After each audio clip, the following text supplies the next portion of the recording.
99 Blue Hill, 99.9 Bangor, and online at WERU.org. This is the WERU Family Radio Hour. My name is Lonya.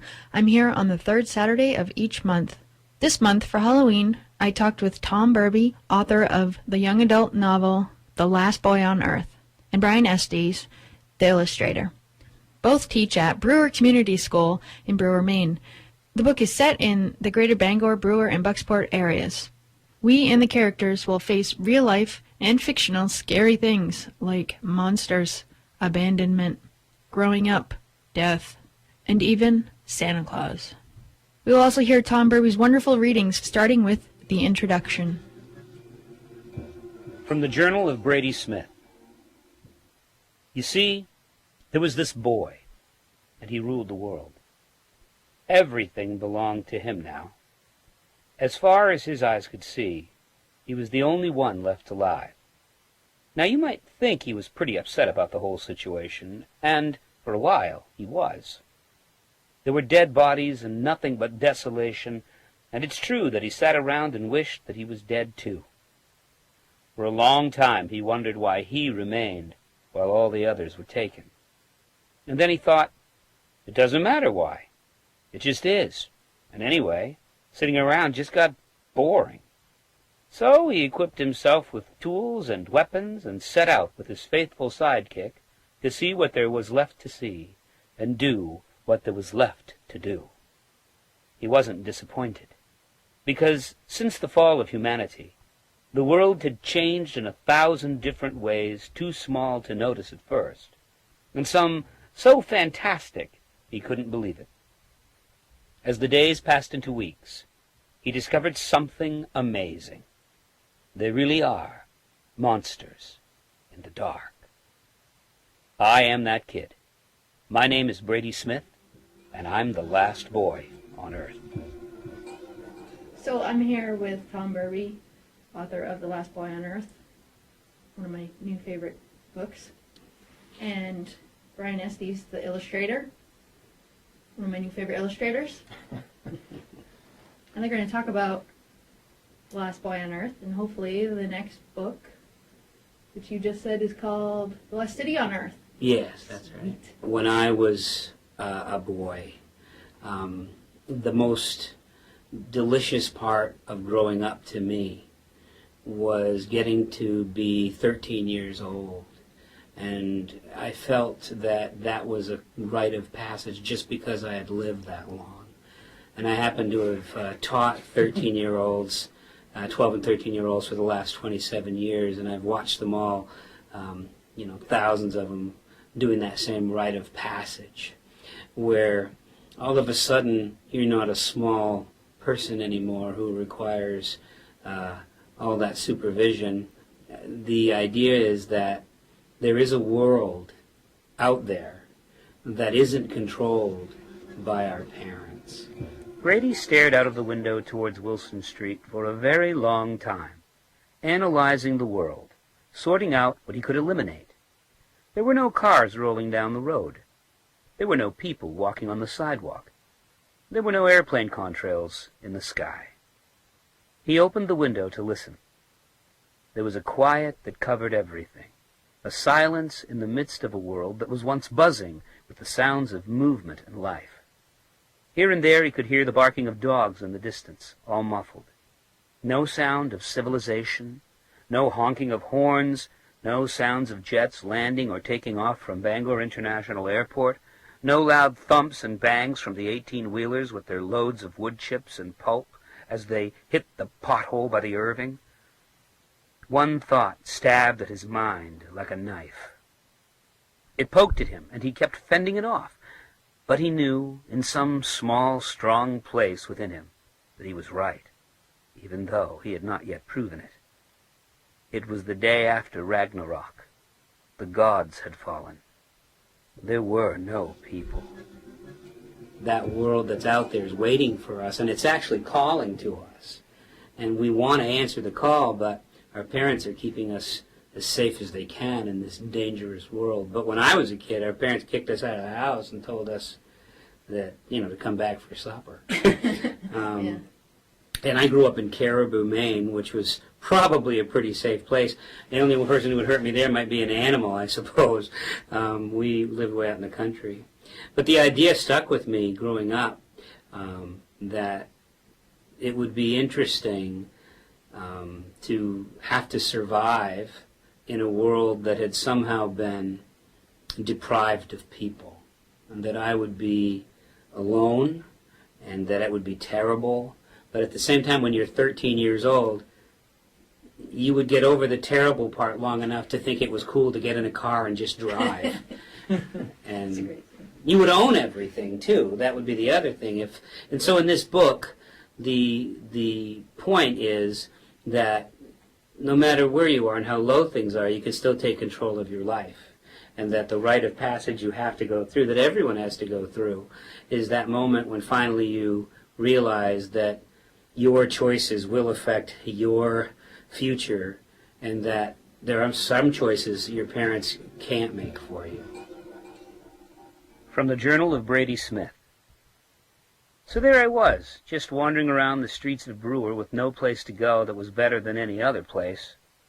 I was in a daze, I guess. After hearing the phone ring, I realized how quiet everything had become. There must be someone else alive, but everywhere I went I saw bodies and heard silence and felt nothing.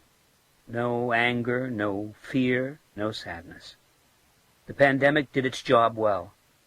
I think it killed my heart, because I didn't feel a thing when I should have been falling apart. And then I thought of my best friend, Noah, and nothing else mattered. I ran as fast as I could manage, and when I got to his house, the front door was open, and like 100 other times I walked in and said, "Hey, anybody home?" There was no answer.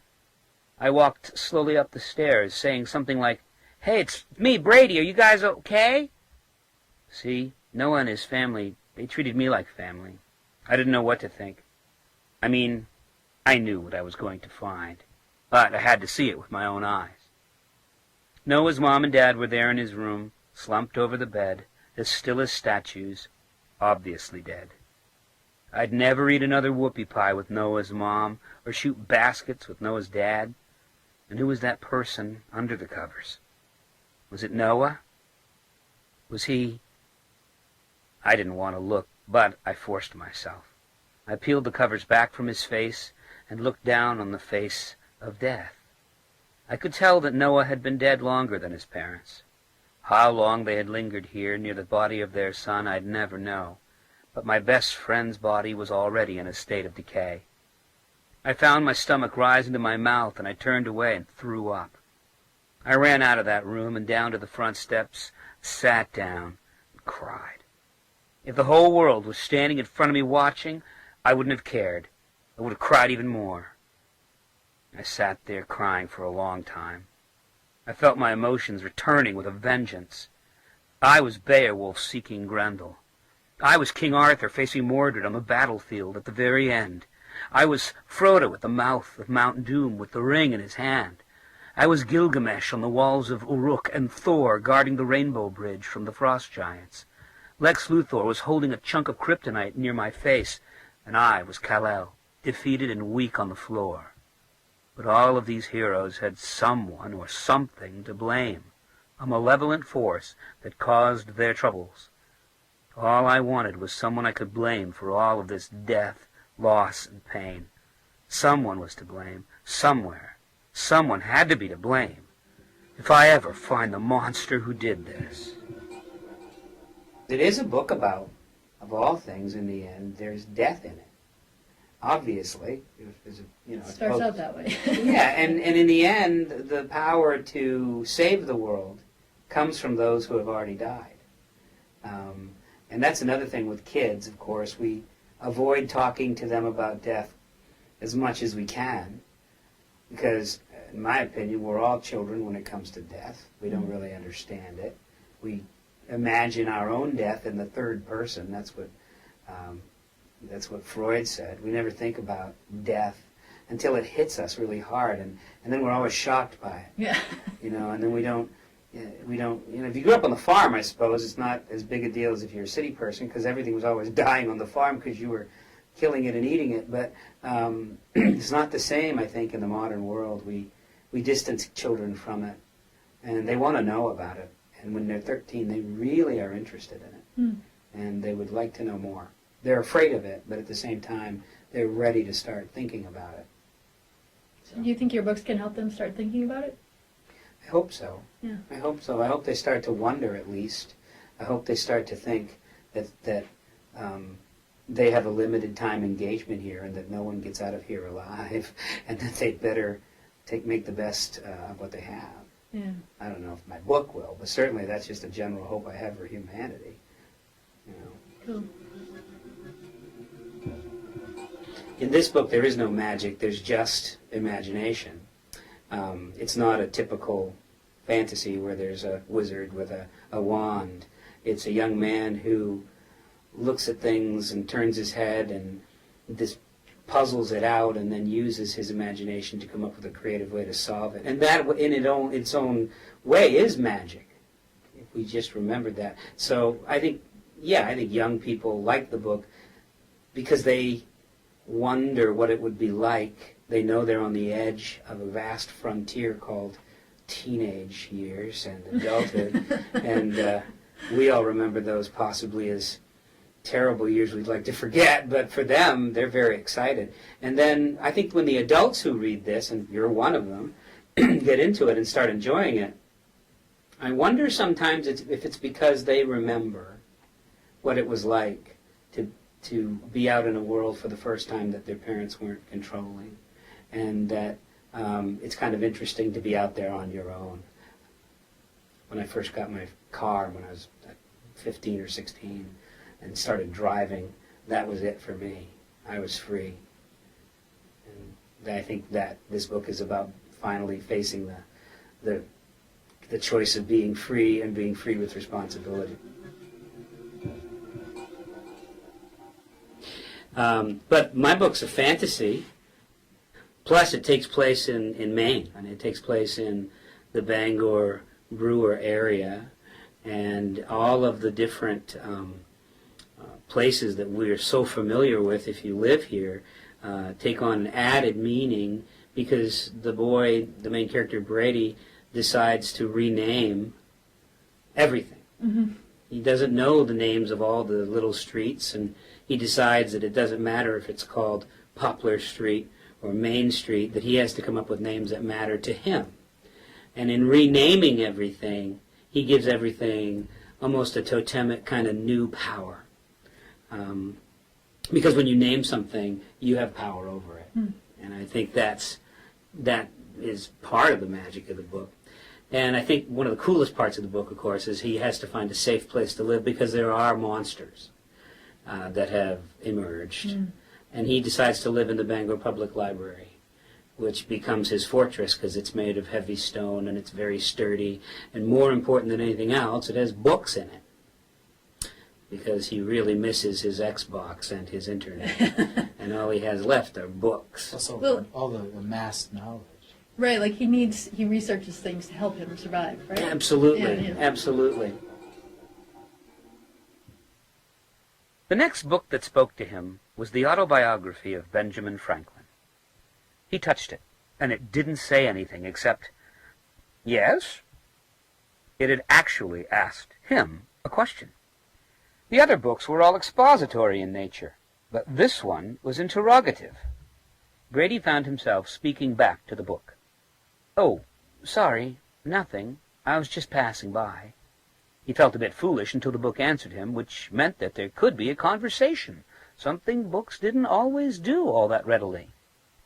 "Young man, I sense that you and I could be of service to each other. While I am perfectly content to sit here until the end of days, I would rather be of use, if for no other reason than to gain my own understanding of what has happened to the world." Brady gawked. "You know what's happened? How can it be?" "Well, to be clear, I am not certain about the state of things in the world of your day. I cannot say that I was even quite clear about the state of the world in my own day. But I have made it a habit in my time on earth to listen and observe much more than I speak. I can tell from the vast quiet that has befallen creation that something has happened to humanity, and I am intrigued." Brady, his hand still touching the spine of the book, withdrew it from the shelf. The cover showed old Ben Franklin. He half expected the painting to be animated, but it wasn't. "Are you alive?" Brady asked. The book hesitated and then said, "Not strictly speaking, no. I am merely a representation of the human person who was known to the world as Benjamin Franklin, postmaster, diplomatic envoy, inventor, scientist, and, most important, printer. Like most books, I am partly real, partly imagined. However, I am usually read by tens of thousands of people at the same time, so I only have the energy to whisper to them. However, I can sense, at this moment, you are the only human on earth who is reading me, and that means that all of my power is, in a way, lent to you while you are engaged with me. While we are together, young man, I'm as alive as books ever get." And so basically when you start, I think, you start reading a book like this, if you're a person who doesn't like fantasy, you could get sucked into it, I think, because the first 100 pages aren't fantasy at all. They're just science fiction, and the only science fiction element is that everyone's died except for him of this terrible disease. He doesn't know why he's survived. He's not sure if his mother died of it or not. But he's wandering the Bangor Brewer area purposefully to try to survive and gain supplies and have caches of food.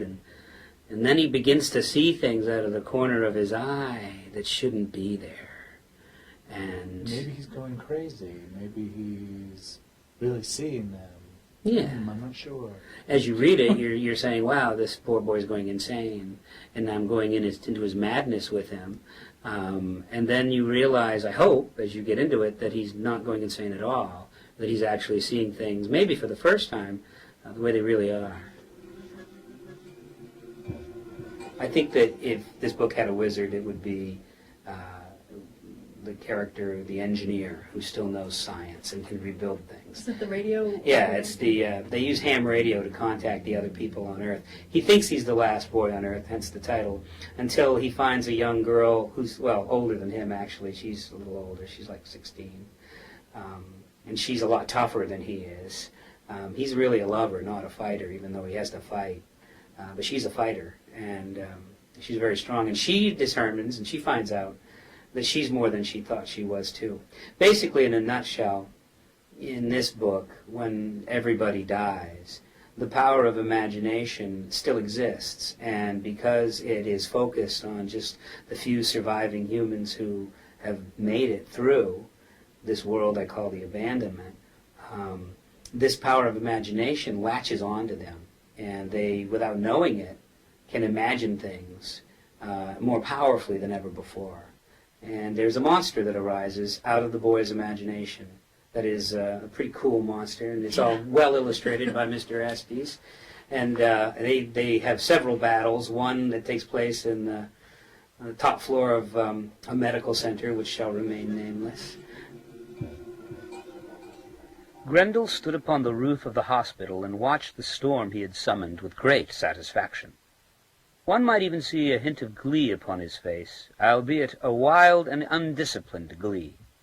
One by one the lightning strikes set the great city on fire, so much so that even the rain could not undo what the wind whipped into a fury.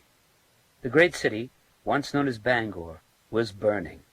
Plumes and pillars of smoke could be seen against the stark white of the lightning's strikes. Soon the boy would have no place to run, and when the fire completely devastated the city, the boy would be dead. He would have to get out into the open, out of that infernal hall of knowledge, and there his were-dogs would finally fall upon him and tear him to shreds. She was on the top floor, in the ward where Brady and half of the children in the area were born. The maternity ward seemed to be flooded with an energy that weakened Grendel. All of those souls ushered into the world created a field that gave her power and sapped it from him. She was one floor below him. Though she had locked him out of her area, he had found the blueprints. He'd studied the floor plan. He knew of a way in that he was certain she did not know, and with dread purpose he slipped over to a ventilation cover and ripped it from its base, exposing a pathway to the top floor and the air return system. He concentrated his energy into shrinking his form. Bone collapsed into bone, cartilage twisted and folded against itself, muscles held unnatural positions so that he could fit into the shaft. As he began to slither into the hole that would lead him to her, he smiled a crooked grin. With great effort and concentration, he caused his body to contract. His feral senses would lead him to her. He could sense the truth of things, for he was attuned to the underpinnings of the world. The boy was strong, but she was stronger, because she represented a force he could not overcome with all of the power of the cosmos. She was not merely human. She was the embodiment, the very personification of his most hated enemy. And then I used Mount Hope Cemetery as a major setting because that place just appeals to the imagination in me. Every time I walk into that place, I think of all the stories that must remain untold that are just beneath my feet. Although he had more reason than anyone to believe in ghosts, he was transfixed by the scene in front of him. His heart was beating a frenzied staccato, and he struggled to catch short, faint breaths. This was fear, stone-cold, paralyzing fear, and he was a statue, unmoving, planted to the ground. Among the stones were the first human forms he had seen in weeks. People. No, these were not people as he knew them. These were shades, phantoms, ghosts. There were the forms of children wandering, weaving their way among their own gravestones, the orphans, the children left behind, left alone, incorporeal and faint, like something seen through a fog. Any other boy, on any other day, might have run from that place. Any other boy might have doubted his vision, but not Brady. The city was no longer a city. It was a graveyard. So this place was something more, something older. The graveyard was no longer a storage place for the beloved dead. The city, now devoid of people, was simply a mass of buildings and streets that reflected nothing but the darkness and the full spectrum echo of a world that used to be. People made it a city. Quiet made a graveyard. This graveyard was now the city. The city was now the graveyard. I live in Bangor, and I have a son who's now 15, so he was perfect. He was my Brady. His name is Jim.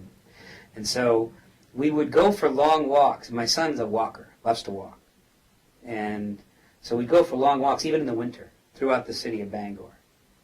And we'd have to talk about something, you know. So what do you talk to a 13-year-old boy about? Well, all kinds of things. But eventually, when you're out walking, if you're going to write a book about a 13-year-old boy, you're going to start asking him questions. So I would say, well, gee, Jim, what would you do if you woke up someday and everyone in the city that we're walking through right now was gone? They were dead.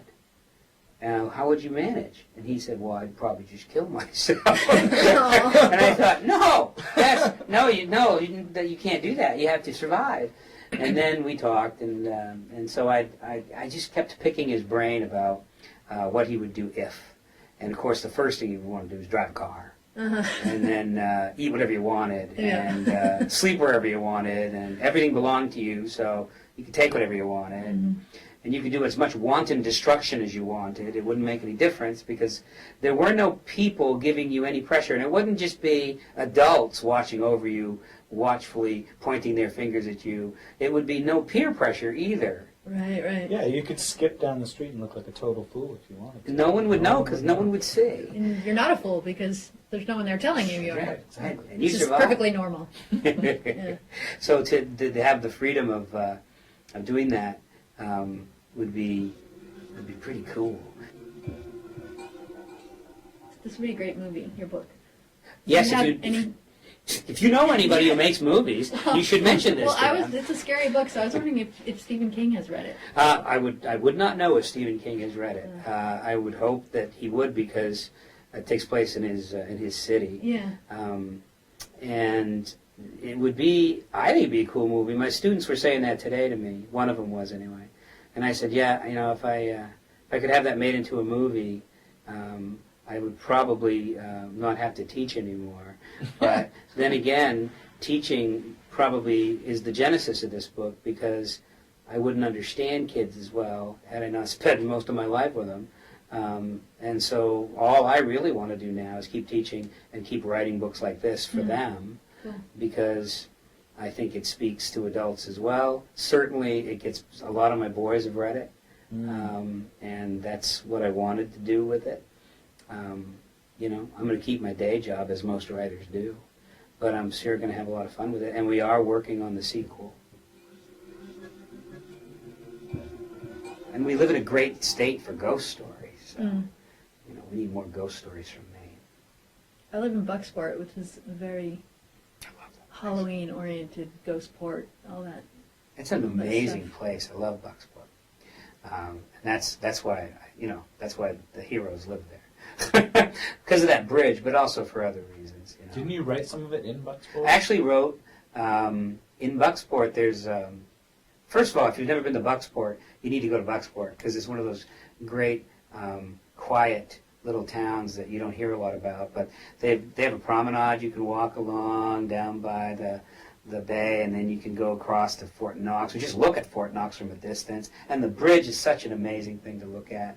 Of course, there's the Buck Memorial, right? Yeah, that's the ghost story about it. Yeah. And then, so we have all of that. And then it's Did that get into your book? Not yet. Not yet. Not yet. Not that it. You see, there's so much in that area. That part. And to me, Bucksport. I went and I took my laptop and I sat down in one of the gazebos. There's a gazebo down there. And I wrote down in the gazebo for a while.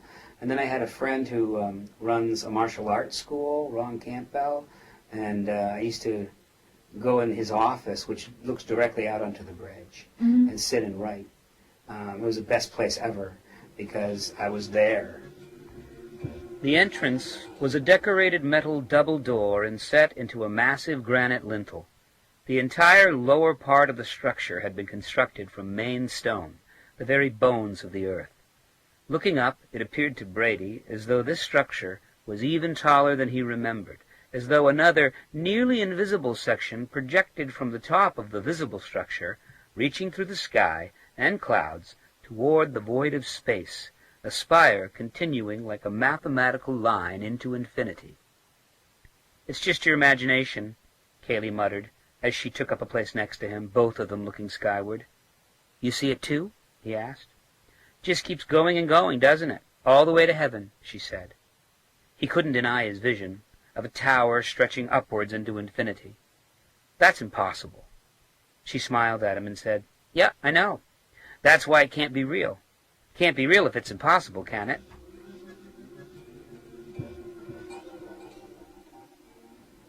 Did you sit on location ever to do the drawings? Yeah, At the bridge or I the went highway? to the standpipe and the bridge. I looked at photos of the statue, but I did eventually go walk around the statue too. I didn't sit there. I think photos you took when you went there. Yeah, and Mount Hope Cemetery. And you know, some of the other stuff was a little more like, I have the quintessential night in Maine looking out over a field pretty much figured out, so I just threw in a bear. And then there you go. But Cool. yeah.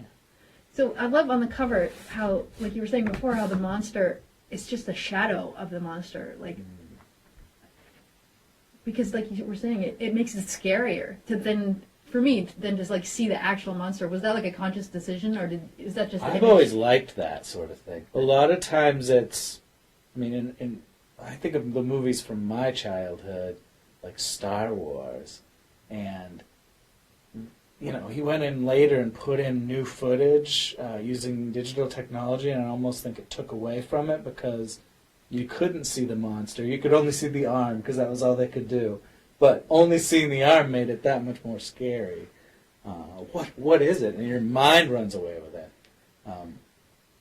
Like in the Alien movie, the first Alien movie, you don't even really see the alien until 2/3 of the way through the movie. You see like a tail go by. Yeah. You see like a huge shadow, and you hear sounds.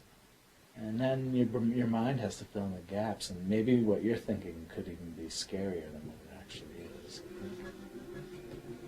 Brady was now in the living room, examining the paintings. They seemed to be real and not copies, but how did Van Gogh's Starry Night get inside the mind of a monster? Yet another painting was Rembrandt's Night Watch. There was the album art to Led Zeppelin's Stairway to Heaven, complete with the hermit holding his lantern. Upon closer inspection, he could tell that these were all incomplete. Faces were not fully painted, and colors were wrong, less vivid than they should be. Everything about the painting seemed like they were approximations only. There was a large bookshelf in the middle of the two paintings, and it stretched from ceiling to floor in its walnut and cherry glory. Among the tomes on the shelves were the works of Shakespeare, Dante, Cervantes, and Dickens, all carefully alphabetized, no one volume sticking out any further than any other. Brady recognized one of his favorite books and withdrew Don Quixote. It was bound in leather and had gold lettering. When he opened it, its spine cracked as though it had never been opened before. This would indeed be a tedious read, however, because all of the pages were blank. Brady put the book back on the shelf and walked over to the television, picking up the remote control. He switched it on and began to look through the channels, one after another, channel after channel. They all displayed the same program, an episode of South Park that kept looping back upon itself, repeating the same minute of the show over and over again. He switched it off and understood everything. This was his home, his true abode. This was the home he would have had if his father had never died. He couldn't allow himself to imagine this in the real world, but here, now, no one should ever have to experience this. I think a lot of people in Maine, especially in central Maine, who read this book can identify with it because they're already in the setting. Yeah. They already know where everything is. And I tried to celebrate it as much as possible. I think we live in a really cool part of the world. I think we live in a great part of Maine. And I think we should celebrate it more. And that's also one of the best things, I mean, like you said, for people who live here. For me, every time I see the bridge, but I see the bridge and I think, oh yeah, they're up there, you know, and like I said about the statue and the public library in Bangor, I mean, I go there all the time, and just to think of it as a fortress, it's just great. In a way, it is a fortress. There actually is a little gargoyle in there, too. Yeah. I think it was a gift from Stephen King. Yeah, probably. So he's got that gargoyle character. Yeah, named the gargoyle Gregoire, and he comes to life, and that's the other thing. Statue. Of course, in this book, anything that was made that has some sort of human connection, that would be in human form, Brady has the ability to awaken it because he can name things. Mm-hmm. I don't know. Kids like that idea. I like that idea. I give things new names all the time. I'd love to have a conversation with the statue of Joshua Chamberlain. Well, maybe not Paul Bunyan. Right. And the thing about the statue of Joshua Chamberlain in the book is he knows he's the statue of Joshua Chamberlain. He doesn't think he's Joshua Chamberlain. He says, no, Joshua Chamberlain went on to meet his maker many years ago, and I'm just all that remains of him. Well, the minute he's in his deepest despair, and Joshua Chamberlain talks to him. And that at that point, you're not sure if because he's hanging out at the statue looking over the city of Bangor from the vantage point of Brewer.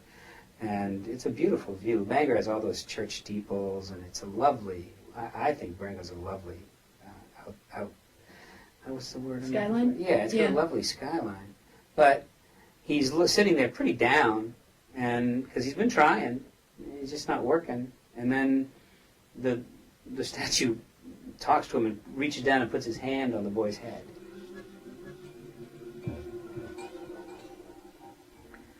As he sometimes did when he needed to hear a human voice, Brady spoke aloud. "We're in a bit of a pickle, Max. I sure wish I knew what to do." Brady was stunned when he heard a reply to his statement. "Yes, that seems about right. You, sir, are on the precipice, the very edge of a dilemma. Your next move could determine the fate of your life. Choose wisely." He hadn't heard another human voice for a very long time, outside of his own sweet and somewhat fanciful imagination. Who was speaking? He scanned the area and saw no one, his heart pounding like a 10-pound hammer in his chest. "Up here, cadet. Look up." General Joshua Chamberlain of the 20th Maine was looking down at him with the calm demeanor on his bronze face. Brady couldn't muster a word or movement. He was the statue now, and the form of Chamberlain was the only thing moving. It seemed that all he could do was move his head. The rest of his form was paralyzed in metal, but he looked down at Brady, blinked, and smiled. "I'm sorry to frighten you, lad. I only just realized I could talk. It's been a while coming. I must say that now that I can utter a sound, it is a great relief." Seeing that Brady was still stunned, the colonel looked away, to the Bangor side of the river, and up the Penobscot toward the bay. He was waiting for Brady to respond, which he finally did a few moments later. "You can speak? You're alive?" Brady asked. "Well, I think the answer to the first question is obvious. As to the second question, I have my doubts," answered the colonel. "But if you're alive, what are you?" Brady asked, still incredulous and dumbfounded. "Well, make no mistake, I am not the actual Joshua Chamberlain. That would be quite impossible. He passed on long ago and went to his final reward. No, I am not the real thing. I am something similar," replied the statue. "Something similar?" Brady couldn't hide his astonishment. The form of the colonel seemed to muse upon the idea for a moment before replying, "A facsimile. I believe that I am animated by all the thoughts, ideas, knowledge, and opinions of Joshua Chamberlain that once were housed in the minds of people. Memory kept the general alive, and since there's no one left to remember him, except for you, of course, I believe I am the amassed memory of the man. All of those thoughts have coalesced. Somehow I have been made more than a hunk of fashioned metal. I am not at all sure what the real Joshua Chamberlain would think of this situation, but I do not think he would approve. He would find this an abomination of nature, I am sure." The illustrations in this book make the book. Without them, I don't think that the book would be as good. I really don't. And so that's what I'm trying to say, is I'm honoring what you did. Well, Mr. Estes, Brian put, I would think there's at least 50 illustrations in this book, and they're all painstakingly done drawing small little lines that cross-hatch you. And when you flip through the book, the first thing you see, well, on the cover you see this boy walking with a dog, but then you see this shadow looming over him, and they happen to be in a graveyard if you look closely. And then when you flip through it, the detail on these black and white drawings just really hops out at you. And he can draw monsters pretty well, but he can also draw the more common things really well. There's just a picture in here. There's a ridiculous picture of Paul Bunyan holding a monster in his hand, and this is a monster story. And there are many monstrous things in it that turn out to be quite interesting. In The Last Boy on Earth, even the Paul Bunyan statue comes to life, and I don't treat him very well, but at any rate, if you've ever seen the Paul Bunyan statue in Bangor, take a good look at him sometime, watch his face, look at that grin, and tell me if there's something wrong. If that was alive, that'd be pretty scary. Yeah, he looks a little unhappy. A little demented to me, you know? But I wonder, he's a giant thing. Kids look at it and go, that's really cool, they look at that, but if that came to life, everyone would be running. There, clearly approaching them from the burned and ruined city of Bangor, was the giant statue of Paul Bunyan, striding as a colossus through the world. He strode toward them over 30 feet tall and weighing almost 4,000 pounds. In one hand he carried a giant peavey, and on his shoulder rested a gigantic axe. He was the tallest statue of Paul Bunyan on earth, with green wool pants, a red and black checkered wool coat, and a red toque on his head. He sported an enormous and somewhat idiotic smile frozen onto his red-cheeked face. He strode in mightily, with sweeping steps, making his way to them, the raven Hugin settling proudly on the giant's axe head. He stopped in front of Brady and waited. I think he's waiting for you to tell him what to do, Joe insisted to Brady. He's big and good-hearted, but he's not the sharpest tool in the shed. Mr. Bunyan, sir? The grinning Colossus looked down at the small group and said nothing. Mind of a child, Brady, mind of a child. You're going to have to give him some very specific, simple instructions. Speak slowly and use small words, offered Joe. Did you ever think when you were growing up, like, I'd love to illustrate a book? Oh, like, yeah, now definitely, you're doing it? definitely. Well, these illustrations really aren't that far off from the illustrations in the first book that really got me reading, the Redwall books. They had the same cross-hatching style. There was one at the beginning of every chapter, and I always liked those drawings. So, yeah, I think in fifth or sixth grade, we had a book-making project. We had to read a story and make a book, and I definitely illustrated that book. I think I still got it kicking around somewhere. Maybe you could publish that. Yeah. Once I read this book, as he was working on it, I've done a little bit, for local authors, nothing published, but this was huge, and it was easy for me. How long did it take me to do this, you think? A couple months? Once I got going? Yeah, I was ready to get the book published. I was done with it. And I said, I'm going to send it in. It's ready. And he said, no, you can't. I need to illustrate every single chapter. And I said, what? And he said, yeah, I'll do it. And he did one illustration a day. At least. For a couple of months. So that was pretty frantic. But it was easy for me because when I read, I do visualize the story in my head. I almost turn it into a mind movie. And so I reread it when I was illustrating it, but even when I started, I was like, oh, I have to draw this scene. The first one that really got me going is when he first faces the monster. Yeah, I love that illustration. I reread the description of the monster, and I was like, yeah, I really want to draw that. The next time Brady raised his head, it was because he felt the lash of a whip's tip against his chest, snapping and ripping at his flesh. His head jerked upright, and the back of his skull slammed against the stone of the tower. Opening his eyes, suddenly wide awake, he saw something nightmarish and unnatural.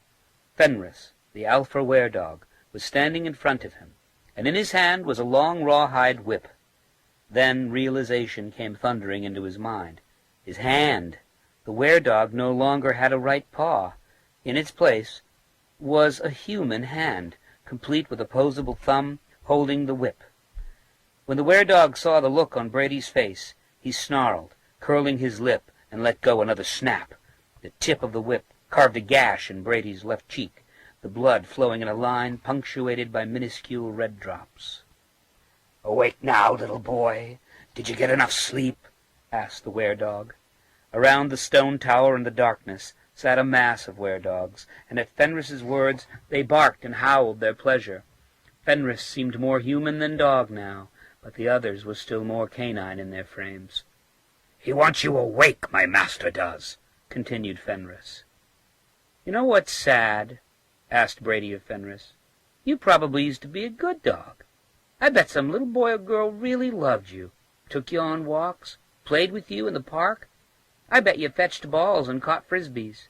You peed on fire hydrants and car tires. When you were a little puppy, you pooped on the floor, and that was okay because you were so cute. I bet you even stuck your head out of the window when your owners took you on a drive in the car. But look at you now. It's sad, really. You're nothing but a bad dog." In the end, too, of most monster books, most monsters get killed. Most monsters are destroyed. Mm. And I didn't want to, I don't want to give anything away, but that always bothered me. Right. Because I feel bad I for know what you're Grendel at referring the to. end of Beowulf. in the end, It was quite a Or not even the surprise for end, me in but- this book, actually, about the monster. Yeah. well, that's because it's the second ending. In the when I wrote it the first time, I did kill the monster. Uh-huh.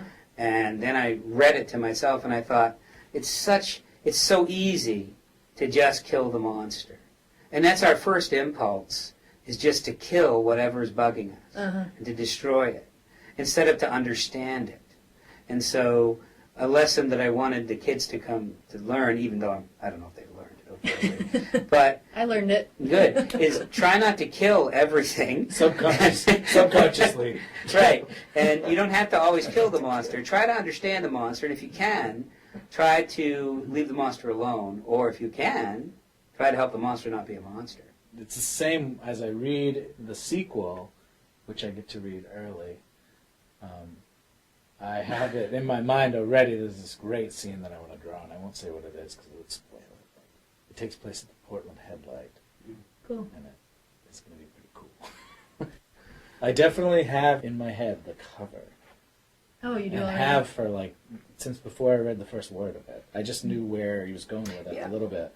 But you can't tell us this is the thing you can't Well, tell you us. can tell us. I mean, the book's going to be called The Last City on Earth. And do you want them to know what the last city is? No, they need to read the book to figure out. Right, They're so going to, of course, they're going to. Any other information will Yeah. be forthcoming. Trying to get all the people together who are left across the United States and Canada and Mexico. They're all traveling to Washington, D.C., where they're all going to meet. There aren't many of them left. And the radio is the nightly broadcasts from the bridge in Bucksport, which has become a broadcasting Yeah, station. that's great. That keeps people together and tells them where to go and communicates with them. But another monster arises, because if the main character of this book, The Last Boy on Earth, can use imagination as almost as a powerful weapon, he's not the only one. That there's somebody else out there who's figured it out. And it happens to be the person who caused the pandemic to occur. Ah, so we'll find out. Do we find out? You do find out what caused it, how it happened, and I've read some of it too. It picks right up where the last book left off and just... but, So your students right now have privileged information. I heard them ask that earlier. today I let one, that's the other thing, I was teaching my children how to edit using Google Docs today, and they can share a document and live edit, and you can interact with the person you're editing. And I shared one of my chapters with one of my students, and so she read my chapter, and I read hers, and we chatted, and so that she got privileged information anyway. Was it the first chapter? Now it's one I just wrote a couple nights ago. Oh, I've never read that one. No, she was the first one to read it. Man. Yeah. So. And So your students are literally helping you. yeah, Right. absolutely. I'm lucky. I get to work with people, 12 and 13-year-olds, and they do all kinds of things. And so they're my inspiration. And I wrote this book really for all of my past students because they inspired me. Every single kid that I've been able to teach has given me something, and many of them have given me things for this book. The main characters are based on your students, right? Yes, Brady Smith and Kaylee Trumbull are real people. They're in college now. Oh. Yeah, and this book came about one day. It was the last day of school, probably 7 years ago. And I was sitting at Doyle Field with some students talking about what was going to happen this summer. And of course, they all want to know what I was going to do this summer. And I said, it's summer. I'm a teacher. I'm probably going to read and make lesson plans and do all the things that teachers do in the summer. But instead, I thought, I always wanted to write a book, and these kids inspired me. I love this group of kids, and I thought, I would like to write a book where these kids were characters. I did want to ask you one question, if you don't mind. So you do look like Santa Claus on vacation. Do, yeah. And is that something? Did someone say that to you, and you were like, "Oh, that's perfect," or did you make that up? It's so or? funny. First of all, I'm nowhere near as heavy set as Santa Claus, Yeah. but I am short, and I have white hair and a pointy white beard, and My I read it. my And glasses. 2-year-old nephew thought he was Santa. And glasses on your and the nose. glasses I wear on my nose because yeah, and so I do have children in stores say, "Mama, I'm talking to Santa. Look, there's Santa." And it first happened with Brian's nephew, who, well, how old is he? 2 years old, not even Yeah, two. two. And I'm playing with him in the living room with his toys, and because that's the kind of guy I am. And when we were all done, he took my hand and he said, "Come on, Santa, let's go." So did he go to his friends and be like, "I got to play with Santa"? well, and then the other English teacher at the school, Mrs. Hart, her 2 children came in to work with her one day, and they walked into my room when I was putting things up on the wall, posters and whatnot, and they said, you look like Santa, and they're like 2 and 3 and 4 and 5 years old. It's crazy. So I'm getting it more and more. He's the same age as Johnny Depp. Yeah, I'm 50, even though I look like Santa on vacation, and that's okay, because Santa's a good guy, I think. He's kind of scary in his own way. He comes into your house late at night and he gives you things. You can see Yeah, at everything you least do, He sees everything you. That's Yeah, what. and he That's a little judges you for it. Yeah. Well, I hope he's a good Santa, not a bad Santa. I'm a good Santa, I think. I Definitely. hope. Yeah. Definitely. Oh, I had been looking for your book in local bookstores. My book is on Amazon, but it is in local bookstores in Bangor. You can get it at the Briar Patch, and you can get it at Bookmarks. And both of those are independent bookstores, and I think we should support our independent booksellers because they're a diminishing breed. I am self-published, so yes, I sell a lot of Kindles and copies of my books. Those are very inexpensive. I've priced those to be under $2. And my father always told me that if I wanted to make a lot of money, I'd make something that everyone wanted, that everyone could afford. So I thought, well, I'm going to try to sell this book to kids. I probably shouldn't charge them $20 for the book. So I'm charging them under $2 for the Kindle version of the book. Last Boy on Earth has its own Facebook page, and I'm the moderator of it. So that's the best way to get a hold of me is on Facebook. And that way I can give people all kinds of things, including a less expensive way than Amazon to buy a copy of the book. Because I'm the publisher, I can set the price. So, and I do that. I have codes I can give people. So, and I'd be happy to do that. It was so much fun to write. The biggest payment I'm getting is from the looks on the kids' faces when I meet them, and when they tell me they've read it and how much they've enjoyed it. But again, my main job is to teach children, so I spend most of my time here teaching 7th grade language arts and running student council and teaching rock guitar, which is funded by Stephen King, by the way. So that's pretty cool. So I teach guitar for him, but no, I don't think he's read it. I did have somebody say on one of the reviews on Amazon this past week that I'm the Stephen King of young adult literature, and I laughed at that. Because Well, there are similarities. I mean, first of all, it's based in New England. It is based. The other thing you said earlier about it starts out like, okay, this is this horrible thing, and there just aren't any people, but it's a realistic story at first. Right. It's like real life, and just like a Stephen King movie, you think, oh, it's a New England story, great, and then oh my God, it's getting weirder. Oh, it's so weird. Oh my God, that's. Yeah. It makes sense. It sort of Yeah, eases you into the fantasy elements slowly. Yeah. Well, And the next thing horror you know, elements. Yeah. I'd rather be the Tom Burby of young adult fiction rather than the Stephen King, but that's fine. Whatever.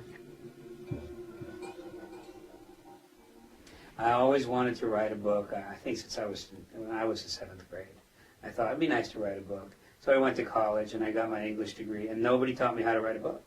I was done. I had my degree, and I thought, wait a minute, no one taught me how to write a book. I have my English degree. How come they didn't teach me to write a book? And I was frustrated that I went through 4 or more years of college, and they only taught me how to analyze a book and how to critique a book, and they never taught me how to write a book. They taught me how to write essays, and they taught me how to evaluate them. But when I was all done, no one taught me how to write a book. I wanted to write a book so badly. I'd read 100,000 of them, so I thought, well, I guess you start with one word and then write another one and write another one. And really, anyone can write a book if they have the patience to sit down and just put one word after another. It's no different than taking a long walk, one foot in front of the other. And I think that, for me, writing a book was like a life goal. And, of course, the problem is now that you've written one, you got to write another one. Yeah. And I'd much rather do the lazy thing that I talked about earlier and just sit and watch TV and Or go skydiving. go skydiving or, pet the cat or whatever. Do something. Because writing is lonely work until you get to the sweet spot where, the muse is whispering into your ear and you're not working and you're just a channel and you're writing down, and when you're all done, you look at it and go, wow, 4 hours have passed, and I just wrote 10,000 words, and then you read it and go, I wrote that. Wow, where'd that come from? I don't remember writing that. That's the magical part, and I think painters must go through the same thing when they're done looking at a final piece. Oh yeah. And they go, wow, that's amazing. How'd that happen? Most of the time that doesn't happen, but when it does, it's sweet. Yeah, definitely. Yeah. Cool. Thank you very much No problem. for your time. Thank you. There was a muttering of voices, some murmuring agreement, some opposed to this idea. Finally, through a myriad chorus of discord and syncopation, a figure began to emerge from the shades and forms that flowed around her like ectoplasm. All in shades of blue and white, she formed from the spectral nebula of water, the medium of their universe. It occurred to Kaylee that the water surrounding her was warm to the touch and soothing, enriching, even amniotic. As Kaylee watched, she could see a tall, coldly beautiful woman of indeterminate age, neither young nor old, but both simultaneously. She was a sister of time. Her face was a child's on Christmas Day, layered against an aged mother's face upon a bed of pain. She was long upon this world, and well beyond it. I'm the river, she said in the most beautiful, sonorous voice Kaylee had ever heard. It was the first laugh from a baby, an echo from a song composed before Eden fell. Kaylee heard her and felt the import of her words. Had she heard this voice before? She thought she recognized the intonation, even though the woman had barely spoken. Now I have to go home tonight, right? Yeah. Oh, I could go exercise or I could write. I think I'll write. Hey, Santa. We've been listening to an interview with Tom Burby, author of The Last Boy on Earth, and Brian Estes, the illustrator, who also wrote and performed the spooky music. I'd like to thank Tom and Brian for sharing their insights with us and generally having a good time. The book is available on Amazon.com, at Bookmarks and the Briar Patch bookstores in Bangor, Maine. This is Lonya with Family Radio Hour, wishing you a scary Halloween and happy reading. On Halloween night, you might see me touring the landmarks of The Last Boy on Earth. Beware of monsters and your own imagination. If you would like to be on the Family Radio Hour, if you have a talent you would like to share, playing music, telling stories, reading things you've written, talking about something cool that happened to you recently, call the station at 207-469-6600. That's 469-6600. Or you can send an email to info@weru.org.